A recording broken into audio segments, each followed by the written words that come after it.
الرحمن الرحیم الحمد للہ رب العالمین بارئ الخلائق اجمعین ثم الصلاۃ والسلام علی عبدہ و امین وحیہ و خاتم رسلہ سیدنا و مولانا و شفیع ذنوبنا ابی القاسم محمد اللہم صلی علی محمد وعلی اہل بیتہ الطیبین الطاہرین الذین اذہب اللہ عنہم الرجس وطہرہم تطہیرا اللہم صلی علی محمد واللعن الدائم علی اعدائہم اجمعین۔ دعا افتتاح میں ہمارا جو اگلا جملہ تھا وہ یہ تھا اللہم اذنت لی فی دعائک و مسألتک۔ پروردگار ترجمہ اس کے کہ اے میرے رب، اے میرے اللہ، تو نے مجھے اجازت دی کہ میں تجھے پکاروں اور تو نے مجھے اجازت دی کہ میں تجھ سے سوال کروں۔ دعا اور مسئلت میں کیا فرق ہے؟ یہاں پر دو لفظ ہیں، دعا اور مسئلہ۔ اردو میں مسئلہ پرابلم کو کہتے ہیں، نیومیریکلس کو کہتے ہیں، ریاضی، کیمسٹری، فزکس، میتھمیٹکس کے سوالات کو کہتے ہیں مسئلہ۔ لیکن یہاں مسئلہ کا مطلب یہ سوال کرنا۔ دو باتیں، ایک تو مجھے تو نے پکارنے کی اجازت دی اور دوسری اجازت تو نے مجھے یہ دی کہ میں تجھ سے سوال کروں۔ فرق دونوں میں یہ ہے کہ دعا کا مطلب ہے پکارنا، مسئلت کا مطلب یہ ہے مانگنا۔ ہو سکتا ہے آپ کسی کو پکاریں لیکن آپ اس سے کچھ نہ مانگیں۔ یہ کیسے ہو سکتا ہے کہ میں کسی کو پکاروں لیکن میں اس سے کچھ نہ مانگوں؟ آپ گھر میں اپنے بچے کو، اپنے رشتہ داروں کو، بھائی بہن، بیوی، شوہر پکارتے ہیں۔ جب وہ آتی ہیں یا آتے ہیں تو آپ کہتے ہیں پانی دے دیجئے، چائے دے دیجئے، فلاں کام کر دیجئے۔ تو وہ جو آپ نے آواز دی وہ ہے پکارنا، اور جو آپ نے کام کہا یہ کر دیجئے یا میں آپ سے یہ مطالبہ کرتا ہوں یا میں آپ سے یہ چاہتا ہوں، تو یہ ہے مسئلت۔ اچھا، کیا کبھی ایسا ہو سکتا ہے کہ آپ کسی کو پکاریں محض پکارنے کی خاطر؟ یعنی مثال کے طور پر بچہ اپنی ماں کو پکارے اور جب ماں آ جائے تو ماں سے کہے مجھے کچھ چاہیے نہیں، میں بس میں پکار رہا تھا آپ کو، تو یہ جو صرف پکارنا ہے دعا ہے۔ تو کیا یہ عقل میں آنے والی بات ہے؟ منطقی بات ہے یہ کوئی کہ ہم فرض کیجئے بچہ اپنی ماں کو پکارے، باپ کو پکارے لیکن اس سے کچھ نہ مانگے؟ کیسے ہو سکتا ہے؟ ماں یا باپ ماں آئے گی، باپ آئے گا، کہے گا بھائی کیوں پکار رہے تھے؟ بچہ کہے گا ایسے ہی۔ کہے گا عجیب، ایسا ہی کیا مطلب ایسا ہی؟ تو بچہ یہ کہے کہ نہیں ہمارا جی چاہ رہا تھا بس یہاں کے بیٹھ جائیے آپ۔ کیوں بیٹھ جائیں؟ باپ پوچھے یا ماں پوچھے؟ تو بچہ کہے یا بچی کہے کہ ہمارا جی گھبرا رہا تھا، ہمیں ڈر لگ رہا تھا۔ اس کا مطلب ہے کبھی کبھی کسی کو پکارنا آپ کو کوئی ضرورت نہیں ہوتی، کچھ نہیں چاہیے ہوتا آپ کو، آپ کہتے ہیں پکارنے والے سے کہ آپ آ کر بیٹھ جائیے، ہمارا آپ سے ایک رابطہ بن جائے۔ آپ کی ماں آپ کو سامنے بیٹھی ہوئی دکھتی رہے، آپ کا باپ آپ کو سامنے بیٹھے ہوئے دکھتا رہے، آپ اسے دیکھتے رہیں۔ آپ اپنے دوست سے کہتے ہیں بھائی گھر پہ آ جاؤ، کیوں؟ آ تو جاؤ۔ وہ آتا ہے، کہتا ہے جی فرمائیے کیسے؟ کچھ نہیں، بس جی چاہ رہا تم آ کے بیٹھ جاؤ، جی گھبرا رہا تھا۔ تو خود خداوند تبارک و تعالیٰ کو جب آپ پکارتے ہیں تو اس پکارنے میں جو آپ کو فائدہ ہوتا ہے وہ یہ ہوتا ہے کہ آپ خداوند تعالیٰ سے کچھ نہ مانگیں۔ فرض کیجئے تھوڑی دیر کے لیے فرض کر لیں ہمیں خدا تعالیٰ سے، اللہ تبارک و تعالیٰ سے کسی چیز کی ضرورت نہیں ہے۔ غلط ہے یہ کہنا، لیکن میں سمجھنے کی حد تک ہمیں خدا سے کچھ نہیں چاہیے، جو کہ غلط ہے کہنا۔ لیکن تب بھی خدا کو پکارنے میں ایک لطف ہے، ایک لذت ہے، ایک سکون ہے کہ وہ جو مثال دی میں نے آپ کو کہ دل کو سکون ملتا ہے انسان خدا سے گفتگو کرے۔ اور مسئلت یعنی جب آپ نے خدا کو پکارا، خدا اب میرا تجھ سے سوال یہ ہے کہ میں تجھ سے مانگوں۔ لیکن عجیب بات کیا ہو رہی ہے یہاں پر کہ اللہم اذنت، ہے میرے اللہ تو نے مجھے اجازت دی، تو نے مجھے اذن دیا کہ میں تجھے پکاروں اور میں تجھ سے مانگوں۔ اس کا کیا مطلب ہے؟ اس کا مطلب یہ ہے کہ خود خدا کو پکارنے میں، مشکلات میں، آسانیوں میں، آپ کے حالات اچھے ہوں یا برے، آپ صحت مند ہوں یا بیمار، خود خدا کو پکارنا یہ ایک توفیق چاہتا ہے۔ اس توفیق کا نام ہے اذن الہی، اجازت خدا کی۔ حضرت موسیٰ نے گفتگو کی خدا سے، خدایا تیرا ایک بندہ میں نے دیکھا کہ جو تیری معصیت کر رہا ہے، گناہ کر رہا ہے، اور وہ کوئی اچھا کام نہیں کر رہا، لیکن اس کا دولت ہے، ریل پیل ہے، کھانا پینا سب کچھ ہے، ہر چیز کی ریل پیل ہے، اور نوکر ہیں، چاکر ہیں، خدم ہیں، حشم ہیں۔ تو نے اسے کوئی سزا کیوں نہیں دی ہے؟ اس سے کچھ چھین لے، کچھ تو کر، اس کو بیمار کر دے، یا پیسہ کم ہو جائے، یا نوکر چھوڑ کے چلے جائیں۔ خدا نے فرمایا، جواب آیا کہ میں نے اس سے وہ چیز چھینی ہے جو سب سے قیمتی ترین چیز تھی۔ وہ کیا ہے؟ خدا نے فرمایا کہ میں نے اس سے اپنی مناجات کی لذت کو چھین لیا ہے۔ یعنی اس کا مطلب ہے کہ خدا سے اگر ہم مناجات کر رہے ہیں تو ایک طرح سے خدا کا اذن ہے، جس کو دوسرے الفاظ میں خدا کا لطف کہا جاتا ہے، یعنی خدا کا اذن ہے کہ ہم نے خدا کو پکارا۔ آپ کہیں گے مولانا یہ لیجیے، میں نے کہا یا اللہ خدا میری مدد کر، تو کہاں سے خدا کا اذن آ گیا؟ تو ہم یہ جواب دیں گے، اور یہ جواب دیا جائے گا کہ یہ جو خدا آپ کے دل میں چاہت آئی، یہ جو آپ کے دل میں جھکاؤ آیا کہ میں ایک دم سے خدا کی طرف متوجہ ہوں، یہ اس کا لطف ہے جس کو دعا اذن الہی کی صورت میں کہہ رہی ہے۔ یعنی قضا و قدر، مشیت الہی میں کچھ ایسی چیزیں ہیں کہ جو اگر کسی مومن کی روح میں، دل میں جمع ہو جائیں تو پھر اس کا جی چاہتا ہے کہ وہ خداوند تبارک و تعالیٰ سے گفتگو کرے۔ نماز شب ہم میں سے ہر ایک کو پسند ہے، کتنے لوگ پڑھتے ہیں یہ اللہ جانتا ہے۔ قرآن پڑھنا ہم میں سے ہر ایک کو پسند ہے، کتنے لوگ روزانہ قرآن پڑھتے ہیں یہ خدا جانتا ہے۔ تو توفیقات کا ہونا ایک طرح سے یہاں پر اذن کا۔ اور اگر دنیاوی لحاظ سے میں سمجھاؤں تو بادشاہ موجود ہے، آپ اس کے دربار میں ہیں، آپ بادشاہ سے چیخ کے پکار کے کہہ سکتے ہیں بادشاہ سلامت، آپ نام لے سکتے ہیں بادشاہ کا، آپ بادشاہ سلامت، بات سنیے گا ذرا، سب درباری آپ کی طرف دیکھیں گے، عجیب، بادشاہ کے دربار میں کون وزیر گفتگو کس کو کرنی ہے یہ پہلے سے طے ہوتا ہے۔ لہٰذا اگر آپ گفتگو کر رہے ہیں تو دربار کے طور طریقے کے مطابق ہر وزیر کو پتہ ہے کہ فلاں صاحب کو گفتگو کی اجازت ہے بادشاہ کے سامنے، لہٰذا گفتگو کی جائے۔ بریگیڈیئر، میجر جنرل، آپ میجر جنرل سے ملیں جا کر، آپ کے آفس میں آئے ہوں انسپیکشن کے لیے، اور میجر صاحب کیسے ہیں، ٹھیک ٹھاک خیریت سے، یہ پروٹوکول کے خلاف ہے، آپ کو حق نہیں ہے یہ بات کرنے کا، یہ بتایا جاتا ہے۔ آپ کو نام لے کر نہیں پکارنا میجر صاحب کا، جنرل صاحب کا، آپ کو جنرل صاحب کہنا ہے۔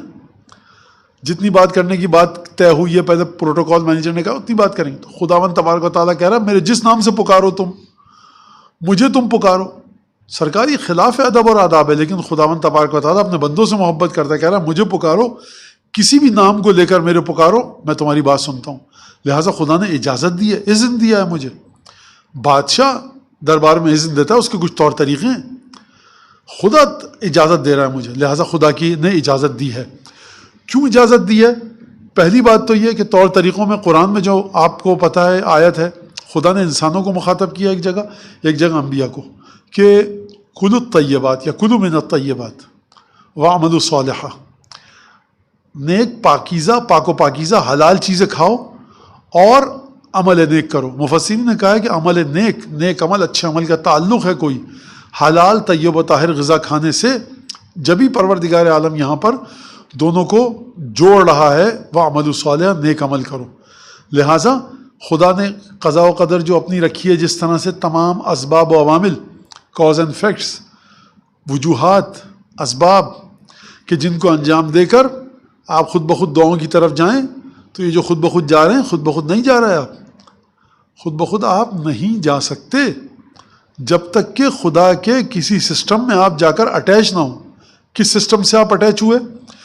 طیب و طاہر غذا، حلال غذا۔ کس سسٹم سے آپ اٹیچ ہوئے؟ ظلم نہ کرنا۔ پھر آپ نے ایک اور تیسرا اٹیچمنٹ کیا آیا؟ زبان پاک و صاف ہونا۔ پھر کیا آیا؟ آنکھیں پاک و صاف ہونا۔ پھر کیا آیا؟ نیت کا پاک و صاف ہونا۔ دھیرے دھیرے اچھی چیزیں آپ میں بڑھتی رہیں تو یہ دھکیل رہی تھی آپ کو کس کی جانب؟ خدا سے مناجات کی جانب۔ تو یہ کام آپ نے انجام دیا، لیکن خدا نے یہ نظام رکھا ہے کہ جس انسان میں اس طرح کی خصوصیات ہوں گی وہ خود بخود عبادت الہی کی طرف آئے گا۔ اب جب یہاں تک یہ بات کہہ دی تو اگلا جملہ یہ فَاسْمَعْ یا سَمِعُوا مِدْحَتِي، پس لہٰذا سن اے ہر چیز کے سننے والے۔ کس چیز کو سن؟ مدحتی، میری مدحت کو سن، میں جو تیری تعریف بیان کر رہا ہوں، میں جو تجھ سے گفتگو کر کے تیری ثنا کر رہا ہوں، تو میری مدحت کو سن لے۔ اس جملے کا ربط کیا ہے پچھلے جملے سے؟ پروردگار تو نے اجازت دی ہے، لہٰذا تو سن میری تعریف کو جو میں تیری تعریف کر رہا ہوں۔ اچھا ہم نے تمہیں اجازت دی لیکن ہم نہیں سن رہے، خدا یہ کہہ سکتا ہے؟ دعا ابو حمزہ صومالی میں بڑا ایک اچھا جملہ ہے، پروردگار لیس من صفاتک یا سیدی، اے پروردگار یہ تیری صفات میں سے نہیں ہے، ان تأمر بالسؤال و تمنع العطیہ، کہ تو سوال کرنے کی تو اجازت دے، حکم دے، اور عطا کرنے کو روک لے۔ یعنی خدا کہ مجھ سے بھیک مانگو، جب مانگی پروردگار دے دے اپنے نام پر، خدا کہ میں نہیں دے رہا، یہ تیری صفات میں سے نہیں ہے۔ لہٰذا خدا ہے کیونکہ تو نے اجازت دی ہے تبھی وہ دعا افتتاح پڑھ رہا ہوں بیٹھ کر، لہٰذا تو میری مدحت کو سن، تو نے اجازت دی ہے تو اب تو سنے گا بھی۔ کیوں سنے گا؟ کیونکہ تیرا طور طریقہ یہ ہے، تیری رحمت یہ ہے کہ جب تو کسی چیز کی اجازت دیتا، جب تو دعا مانگنے کی اجازت دی ہے تو نے، تو دعا کو سن بھی رہا ہے تو۔ وہ عجب یا رحیم و دعوتی، اور میری پکار پر کا جواب دے۔ دو چیزیں ہیں، ایک تو سن اور جواب دے۔ اچھا سوال یہ ہے کہ ایک پتھر لڑکتا ہے سڑک پہ، اس میں سے آواز آتی گڑگڑاہٹ کی، سمندر کی موج آ کر کنارے پہ اپنے آپ کو مارتی ہے، اس میں سے ایک آواز آتی ہے۔ درخت خشک ہو کر چٹخ کر تڑخ کر گرتا ہے زمین پر، اس میں سے ایک آواز آتی ہے۔ نہ سمندر کی موج کہتی ہے پروردگار میری آواز کو سن، نہ دریا کی لہر کہتی ہے کہ تو میری آواز کو سن، نہ چٹان لڑھکنے والی پہاڑ پر سے کہتی ہے میری آواز کو سن، نہ جو درخت تڑخ رہا ہے چٹخ رہا ہے، نہ جو زلزلہ آ رہا ہے وہ کہتا ہے پروردگار میری آواز کو سن۔ ان کو کہنے کی ضرورت ہی نہیں ہے، پروردگار کے کان نہیں ہے، لیکن سمجھانے کے لیے پروردگار ہر آواز کو سن رہا ہے۔ جب پروردگار ہر آواز کو سن رہا ہے تو آپ کیوں کہہ رہے ہیں پروردگار سے کہ پروردگار تو میری مدحت کو سن؟ کس وجہ سے کہہ رہے ہیں آپ؟ کیوں کہہ رہے ہیں؟ اس وجہ سے کہہ رہے ہیں کہ یہ وہ سننے والی بات نہیں ہے کہ پروردگار کے کان سننے سے عاجز ہیں، بلکہ یہ وہ بات ہے کہ پروردگار میری آواز کو تو سنی انسنی نہ کر دے۔ ہم اردو میں کہتے ہیں، آسان الفاظ میں سمجھاؤں، میں نے آپ سے کہا کہ یہ کام کر دیجئے، آپ نے سنا، سنی انسنی کر دی۔ کیا مطلب؟ سن کے بے توجہی کر دی۔ یعنی پروردگار یہ جو تو میری باتوں کو سن رہا ہے نا، فسمع، اس کو تو اپنے مسموعات سماعتوں میں رکھ۔ اچھا اب ایک اور سوال ہے، جو شخص غیبت کرتا ہے، تہمت لگاتا ہے کسی پر، خدا اس کی غیبت کو نہیں سنتا کیا؟ خدا اس کی تہمت کو نہیں سنتا؟ وہ شخص جو غلط الفاظ استعمال کر رہا ہے، بری بد زبانی کر رہا ہے، خدا اس کو نہیں سنتا؟ خدا اس کو بھی سن رہا ہے۔ لیکن یہاں پر آپ کیا کہہ رہے ہیں؟ فسمع یا سمیع مدحتی، اے ہر چیز کے سننے والے میری مدحت کو سن، یعنی میری مدحت کو اس قابل بنا کہ یہ تیری بارگاہ میں بعنوان مدحت آ کر ضبط و ضبط ہو سکے، اندراج ہو سکے، اس کا انڈروزمنٹ ہو سکے اس کی۔ یعنی ایسا نہ ہو کہ میں زمین پر تیری مدحت کروں اور تو اس کو اپنی سماعتوں میں نہ رکھے۔ وہ عجیب یا رحیم و دعوتی، اور جواب دے اے رحیم میری پکار کا۔ تو یہاں سے ایک بات سمجھ میں آئی کہ پروردگار جو ہماری پکار کا جواب دیتا ہے، وہ جو جواب دیتا ہے وہ اپنی رحمت کی بنیاد پر دیتا ہے، کیونکہ تبھی فرمایا جا رہا ہے دعا میں وہ عجیب یا رحیمو، جواب دے اے رحیم میری پکار کا۔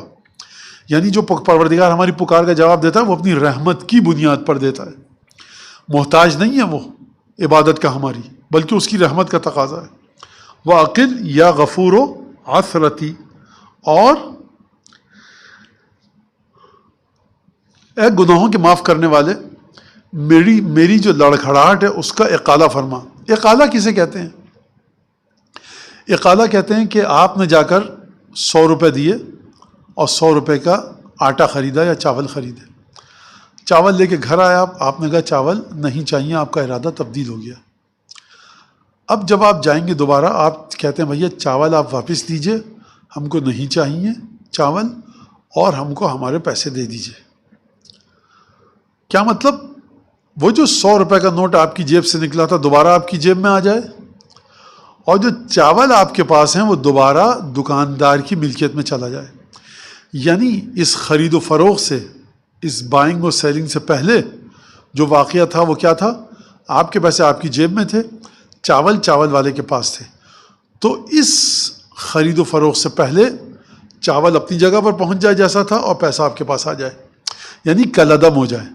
جب کالعدم ہو جائے تو پھر کیا ہوگا؟ یا غفور عثرتی۔ اب اس کا رب کیا ہے اس سے؟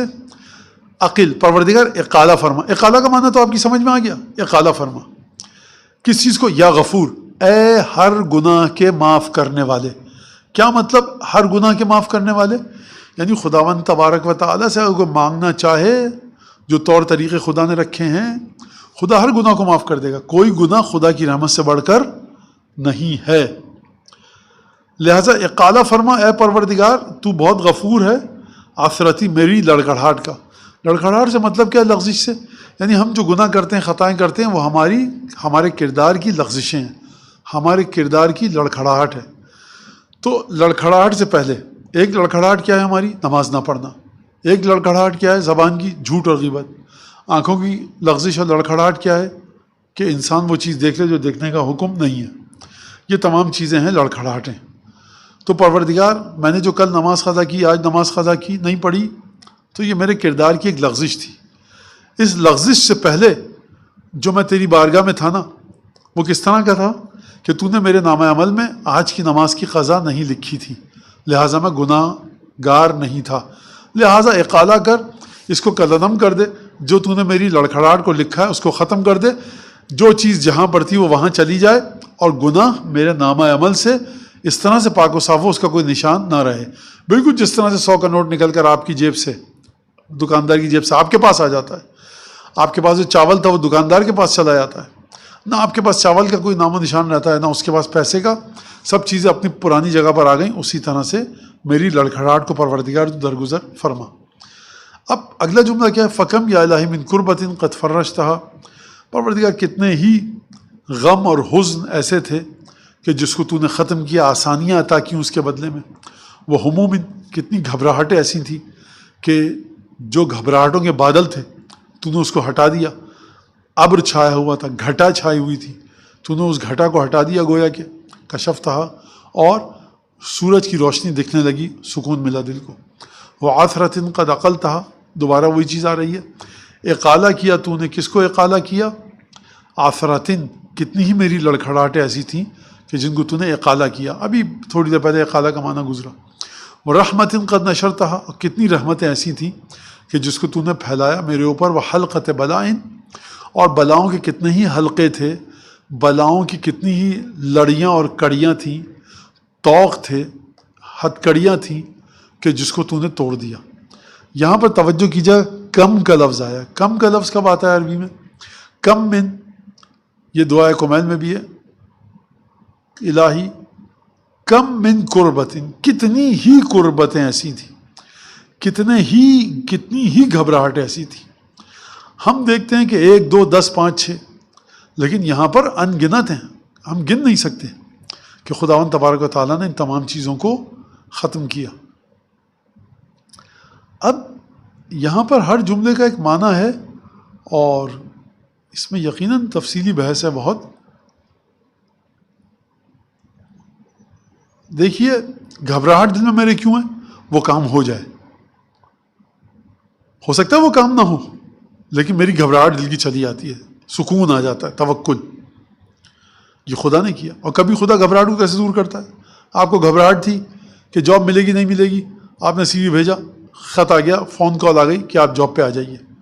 تو کبھی گھبراہٹ کے سبب کو خدا ختم کر دیتا ہے، کبھی خود گھبراہٹ کو ختم کر دیتا ہے کہ دل سکون میں آ جاتا ہے. اور کتنی لغزشیں ایسی تھیں میری شخصیت میں جس کو تو نے ختم کر دیا. ایک تو یہ کہ لغزشیں ختم کیا کہ میں فلاں جگہ پہ جا کر لغزش میں آ جاتا ہوں. جب فرض کیجئے کہ غیبت کی محفل ہو، میں اس میں غیبت کرتا ہوں، تو نے یہ کیا کہ غیبت کی محفل کو مجھ سے سلب کر لیا. میں غیبت کی محفل میں جا ہی نہیں پاتا، بیٹھ ہی نہیں پاتا. اور کبھی کبھی ایسا ہے کہ جو میں نے غیبتیں کی، فرض کی اس محفل میں گیا، اس کے جو برے اثرات پڑ سکتے تھے میری زندگی پر، تو نے وہ چیزیں اٹھا لیں، دور کر لی مجھ پر سے. یعنی کبھی کبھی وہ چیز تو نے اٹھا لی، اور کبھی کبھی ایسا ہوا کہ تو نے اس کے برے اثرات کو مجھ سے ہٹا لیا. رحمت قد نشرتہا، کتنی ہی رحمتیں ایسی ہیں جو تو نے مجھ پر پھیلائیں. الحمدللہ الذی لم یتخذ صاحبۃ ولا ولدا، حمد ہے اس خدا کی کہ جس نے نہ اپنے لیے کسی بیوی کا انتخاب کیا اور نہ اولاد کا. دیکھیے، خدا کی تعریف یہ نہیں ہے کہ حضرت عیسیٰ جیسا پیغمبر جو زندگی اور موت بانٹ رہا ہے، جو لا علاج امراض اور بیماریوں سے شفا دے رہا ہے، وہ خدا کا بیٹا ہے. کیا کہنے صاحب خدا کے، یہ خدا کے لیے نقص ہے، یہ توہین ہے خدا کی. حتیٰ حضرت عیسیٰ سا کوئی انسان ہو، پیغمبر ہو، اس کو بھی خدا کا بیٹا کہنا خدا کی توہین ہے. لہٰذا کیونکہ خدا کی توہین ہے، تو یہاں پر پہلا مرحلہ جو توحید و شرک کا سکھایا جا رہا ہے یہ کہ خدا نے نہ اپنے لیے کسی بیوی کا انتخاب کیا نہ اولاد کا، جیسا کہ بعض ادیان و مذاہب میں کہا جاتا ہے کہ ملائکہ جو ہیں وہ اس کی لڑکیاں ہیں، بیٹیاں ہیں، اور بہرحال بیٹا بھی کہا جاتا ہے قرآن میں جیسا کہ آیا۔ تو یہ خدا کی تعریف نہیں ہے کہ صاحب کیا کہنا ہے، ہم میں سے ہر ایک کی تعریف ہے کہ آپ کے بیٹے ہیں، بیٹیاں کتنی نیک ہیں، کتنے نیک ہیں، پڑھے لکھے بچے ہیں، نیک بیٹیاں ہیں، نیک بچیاں ہیں آپ کی۔ تو یہ تعریف ہے ہر انسان کی۔ خدا کے سلسلے میں یہ تعریف اس کی تنقیص ہے، اس کی اہانت ہے، بلکہ ایک لحاظ سے کہا جائے کہ خدا کے وجود کے اوپر، جو خدا کا وجود جس طرح سے لامتناہی ہے، اس کو یہ کمزور کرنے کا ایک جملہ ہے، اس کو یہ عقیدہ کمزور کر سکتا ہے، اس پر ایک اعتراض آ سکتا ہے، لہٰذا یہ خدا کے وحدہ لا شریک ہونے سے ٹکراتا ہے۔ تو پہلی چیز جو ہے وہ کیا کہی جا رہی ہے؟ حمد اس خدا کی جس کی نہ کوئی بیوی ہے نہ اولاد۔ اب یہ شاید دوسرے ادیان و مذاہب کے اندر کہ جو ملائکہ کو بیٹیاں کہا گیا، خدا کا بیٹا کہا گیا، اس کو رد کیا جا رہا ہے کہ کوئی ایسی چیز نہیں ہے اسلام کے اندر۔ وَلَمْ يَكُنْ لَهُ شَيْءٌ فِي الْمُلْكِ لَهُ شَرِيكٌ فِي الْمُلْكِ، خدا کا اس کی بادشاہت میں کوئی شریک نہیں ہے۔ انبیاء ہیں، فرشتے ہیں، ملائکہ ہیں، عرشی مخلوق ہیں، لیکن یہ شریک نہیں ہے۔ شریک کا مطلب کیا ہے؟ شریک کا مطلب ہے جب آپ کوئی کمپنی کھولتے ہیں، فرم کھولتے ہیں، دکان، تو اس میں کہتے ہیں خریدیں گے آپ جا کر، بیچیں گے آپ جا کر، صفائی آپ کریں گے، ٹیلی فون کا جواب آپ دیں گے، اکاؤنٹس کو میں دیکھوں گا، وہ صاحب جو ہے وہ مثلا CEO ہوں گے۔ تو کام بٹتا کیوں ہے؟ کام بٹتا اس لیے کہ ہر شخص، اس کی طاقتیں محدود ہیں، وہ اپنے حصے کا کام کرے بس۔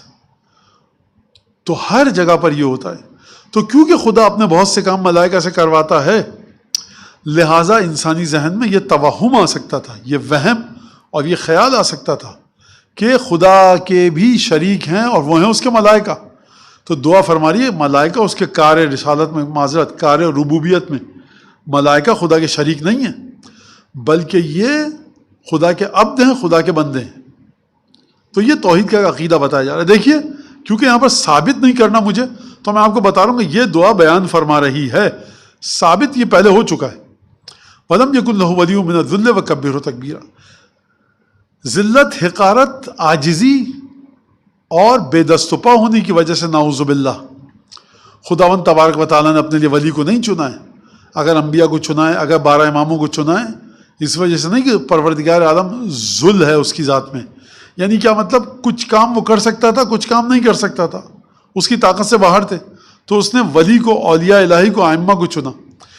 یہ ذلت کی، عاجزی، ناتوانی، بے دست و پا ہونے کی وجہ سے نہیں ہے یہ جو ولی چنا، بلکہ ولی چننا اس کا اپنی طاقت کے اظہار کی بنیاد پر ہے۔ یہ ایک اور عقیدہ ہمیں سکھایا جا رہا ہے۔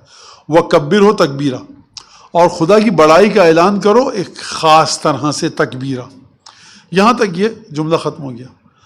اب یہاں پر خداوند تبارک و تعالیٰ کی حمد و ثنا کی جا رہی ہے خدا کی خصوصیات کے ذریعے۔ پہلا جملہ کیا ہے؟ الحمدللہ الذی، الحمدللہ بجمیع محامدہ کلہا علی جمیع نعمہ کلہا۔ بڑا عجیب جملہ ہے یہ، محامد جمع حمد کی، اگر صحیح کہا جائے تو محمدہ کی جمع ہے۔ یعنی کیا مطلب محمدہ؟ یعنی وہ چیز کہ جس کے ذریعے آپ کسی کی حمد کریں۔ کس چیز کے ذریعے آپ حمد کرتے ہیں؟ بہت سی چیزوں کے ذریعے آپ حمد کرتے ہیں۔ وَإِن مِّن شَيْءٍ إِلَّا يُسَبِّحُ بِحَمْدِهِ، کوئی چیز نہیں ہے کائنات میں جو خدا کی حمد کے ذریعے خدا کی تسبیح نہ کر رہی ہو۔ تو کس چیز کے ذریعے حمد کر رہے ہیں؟ پروردگار، لاکھوں کروڑوں اربوں خربوں چیزیں ہو سکتی ہیں کہ جس کی بنیاد پر خدا کی حمد کی جائے۔ بجمیع محامدہ، خدایا تیری حمد ہے، جتنی بھی حمد کے اسباب ہیں ان تمام حمد کے اسباب کے ذریعے حمد تیری ہے۔ کس بنیاد پر، کس وجہ سے؟ علی جمیع نعمہ کلہا، جتنی نعمتیں تو نے دی ہیں۔ یہ جو ایک نعمت ہے نا سانس لینے کی، یہ ایک نعمت نہیں ہے کہ سانس لی، بلکہ اس کے اندر لاکھوں کروڑوں محمدہ اور حمد اکٹھی ہیں خدا کی۔ آج شاید 500 سال 700 سال پہلے کوئی نہ سمجھ پاتا ہو، لیکن آج آپ سمجھ پاتے ہیں۔ اس ایک سانس کے ذریعے ضمانت ہے، یہ سانس آپ کے دانت کی زندگی کی، آپ کے کان کی زندگی کی، آپ کے معدے کی، آپ کے دماغ کی، آپ کے دل کی، کیونکہ اسی سانس کے ذریعے آکسیجن جاتی ہے، بلڈ صاف ہوتا ہے آپ کا۔ ایک ایک سیل جو آپ کا ہے، سیلز کے اندر اگر ڈسٹربنس ہو جائے تو بہرحال خدا کی کتنی نعمتیں ہیں. اعلیٰ جمیع نعمت کل لہا، تمام نعمتوں کی بنیاد پر حمد اس کے لیے ہے. یعنی اگر کوئی شخص بہت اچھے طریقے سے رائٹنگ سے لکھ رہا ہے قرآن کو خوش خطی سے، تو یہ نعمت ہے، حمد خدا ہے. اگر کوئی شخص اچھا قرآن کی تلاوت کر رہا ہے، نوحہ پڑھ رہا ہے، مرثیہ پڑھ رہا ہے، تو یہ خدا کی حمد ہے، تعریف یہاں پر خدا کی ہے. ٹھیک ہے کہ خدا نے اس کو ایسا گلا دیا، لیکن یہاں پر حمد خدا کی ہو رہی ہے. اگلا جملہ کیا ہے؟ الحمدللہ الذی لا مضاد لہ فی ملکہ. حمد اس خدا کی جس کی ضد نہیں ہے کوئی اس کی بادشاہت میں. ضد کا مطلب کیا ہے؟ کہ اس سے ٹکر لینے والا. کیا مطلب ٹکر لینے والا؟ ایک دفعہ ہم کہتے ہیں جو ایک اگلا لفظ ہے وہ ہے منازع. مضاد اور منازع میں کیا فرق ہے؟ مضاد کا مطلب یہ کہ کوئی اس کے سامنے اس کی ضد نہیں ہے، کوئی اس کا مخالف نہیں ہے، ہو ہی نہیں سکتا بادشاہت میں. دوسرا کیا ہے؟ کوئی یہ بھی نہیں کر سکتا کہ اس کی سطح پر آ کر اس سے ٹکراؤ کرے. بھائی ایک ملک کے اندر ایک صاحب چاہتے ہیں صدر بننا، ایک دفعہ دوسرے صاحب چاہتے ہیں صدر بننا. 5,000 فوجی اس کے ساتھ ہیں، 5,000 فوجی اس کے ساتھ ہیں، دونوں میں جنگ ہو رہی ہے. یہ منازع ہیں، ٹکراؤ ہو رہا ہے ان کے اندر. آخر میں پتہ لگے گا کون صدر بنا. لا منازع لہ فی امرہ. امر الہی جب آتا ہے تو اس کے اندر کوئی منازعت نہیں رکھ سکتا اس کے لیے. نہ اس کی بادشاہت میں مرحلہ وجود پر کوئی اس سے ٹکرا سکتا ہے، نہ جب اس کا امر آتا ہے زمین پر یا امر آتا ہے اپنی مخلوقات کے سلسلے میں تو وہاں بھی اس سے کوئی نہیں ٹکرا سکتا. دیکھیے میں نے یہی کہا کہ ہم یہاں پر ثابت نہیں کر رہے کسی چیز کو، ہم یہاں پر تعلیمات بتا رہے ہیں جو خدا کے وجود کے سلسلے میں ہیں. یعنی خداوند تبارک و تعالی وحدہ لا شریک اس طرح سے ہے کہ ہر مرحلے پر وہ اپنی وجود کے وحدہ لا شریک ہے. کسی بھی مرحلے پر کوئی سے ٹکراؤ نہیں، ٹکراؤ کی صورتحال کو کریٹ نہیں کر سکتا. الحمدللہ الذی لا شریک لہ فی خلقہ. اس کی مخلوق میں کوئی اس کا شریک نہیں ہے. کیا مطلب؟ ایک تو یہ کہہ سکتے ہیں کہ خلقت کو بنانے میں، مخلوق کو بنانے میں کسی نے اس کا شریک کوئی نہیں لایا. دوسرا جملہ یہ بھی ہے کہ خدا نے جو اپنی مخلوقات کو بنایا تو خداوند تبارک و تعالیٰ کا کوئی بھی شریک یہاں پر نہیں ہے. ولا شبیہ لہ فی عظمتہ. خدا کو آپ کیسے سمجھائیں گے؟ کتنی عظمت ہے. پہاڑ، سمندر، طوفان، برف کا طوفان، ریت کا طوفان، زلزلہ 15 ریکٹر اسکیل کا. آج تک 15 ریکٹر اسکیل کا زلزلہ نہیں آیا ہے. 8-9 تک کا آیا ہے، 15 ریکٹر اسکیل کا نہیں آیا ہے. 50 ریکٹر اسکیل تصور تو کر سکتے ہیں، سیمیولیٹر پہ بنا سکتے ہیں، کمپیوٹر پہ. لا ولا شبیہ لہ، کوئی شباہت رکھتی ہی نہیں اس کی عظمت میں. یعنی آپ سیمیولیٹر پہ جا کر بھی نہیں سمجھ سکتے اس کی عظمت، اس کی بڑائی میں کوئی بھی شے اس کی شباہت، اس سے شباہت نہیں رکھتی. یہ وہ تمام چیزیں کہ تصور سے باہر نکالا جا رہا ہے خدا کو، آپ کے تصور میں بھی نہ ہے. اچھا، الحمدللہ الفاشی فی الخلق امرہ. حمد اس خدا کی کہ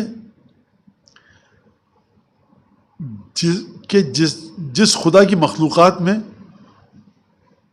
اس کا امر جاری و ساری ہے.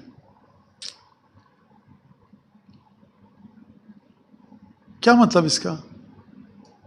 یعنی اس کا مطلب یہ ہے کہ وہ جو امر کر رہا ہے، وہ جو چاہتا ہے جس طرح سے اپنی مخلوق کو خلق کرنا، وہ اس طرح سے خلق کر رہا ہے، اور خداوند تبارک و تعالیٰ کے امر سے سر منہ رتی برابر کوئی انحراف نہیں کر سکتا. یہ مخلوقات اسی کے ارادے اور اسی کی مشیت سے وجود میں آئے ہیں. اگلا مرحلہ کیا ہے؟ وہ حمدہ الظاہر بالکرم مجدہ. اچھا معذرت، حمد اور امر اس کا جاری و ساری ہے اس کی مخلوقات میں. الظاہر بالکرم مجدہ، خدا کی بڑائی جو ہے ظاہر ہے اس کی مخلوقات میں. کیسے؟ کرم کے ذریعے. یعنی اس کا اپنی مخلوقات پر کرم ایسا ہے کہ اگر آپ دیکھیں گے تو اس کی بڑائی ظاہر ہے. یعنی کیا مطلب؟ اب یہاں پر مولا علی کا ایک جملہ ہے جناب امیر المومنین کا کہ کیا کہنے اس انسان کے جو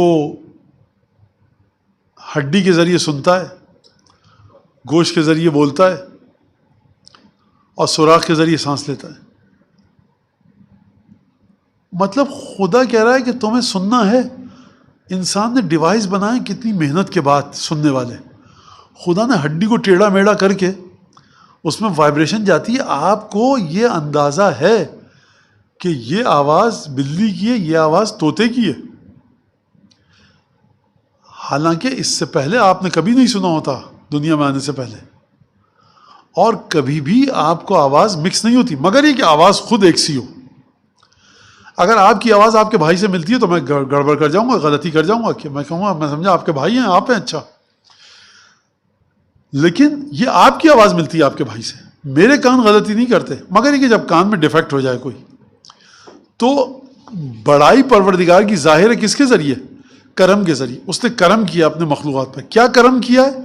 اس کو وہ نعمتیں دی ہیں جن کے ذریعے وہ دنیا میں اپنا کام نکال سکتے ہیں. بقول کسی عالم کے کہ میرے انگوٹھے میں چوٹ لگ گئی, میں قمیص کا بٹن بند کر رہا تھا, نہیں وہ بند ہو پا رہا تھا. اور پھر اس عالم نے کہا کہ مجھے بعد میں سمجھ میں آیا کہ یہ جو انگلیاں چھوٹی بڑی ہیں ان کا ایک فلسفہ ہے. اگر یہ سب سیم سائز کی ہوں تو وہ کام نہیں کر سکتی جو یہ کرتی ہیں انگلیاں. تو چھوٹی سی انگلیوں میں, انگلیوں کی پور میں, فنگر پرنٹس میں خدا کی بڑائی ہے. آپ کر سکتے ہیں, خلق کر لیجئے. آپ نے فنگر پرنٹس خلق نہیں کیے, آپ نے فنگر پرنٹس کے ذریعے بایو میٹرک کو خلق کیا. بہرحال الظاہر بالکرم مجذوب, اس کی بڑائی ظاہر ہے اس کی مخلوقات میں کرم کے ذریعے. الباسط بالجود یدہ, جس نے اپنے ہاتھ کو پھیلایا ہوا ہے. کیسے پھیلایا ہوا ہے؟ جود کے ذریعے, سخاوت کے ذریعے. یعنی مخلوقات کو اس کی جو چاہیے وہ مخلوقات کی ضرورتوں کی چیزوں کو مخلوقات کو عطا کر رہا ہے. وہ خدا ہے کہ لا تنقص خزائنہ, کہ جس کے خزانوں میں کوئی کمی نہیں آتی. کیونکہ در حقیقت وہ خزانے میں سے نکال کے نہیں دے رہا, وہ خزانے کو کریٹ کر رہا ہے. خزانہ اس کی مشیت اور اس کے امر اور اس کے ارادے سے خلق ہوتا ہے, لہٰذا اس کے امر اور ارادے سے خلق ہوتا ہے. تو لا تنقص, کبھی بھی نقص, کمی, نقصان نہیں آئے گا, کمی نہیں ہوگی اس کے خزانوں میں. وآخر دعوانا ان الحمد للہ رب العالمین وصلی اللہ علی سیدنا محمد واہل بیتہ الطیبین الطاہرین.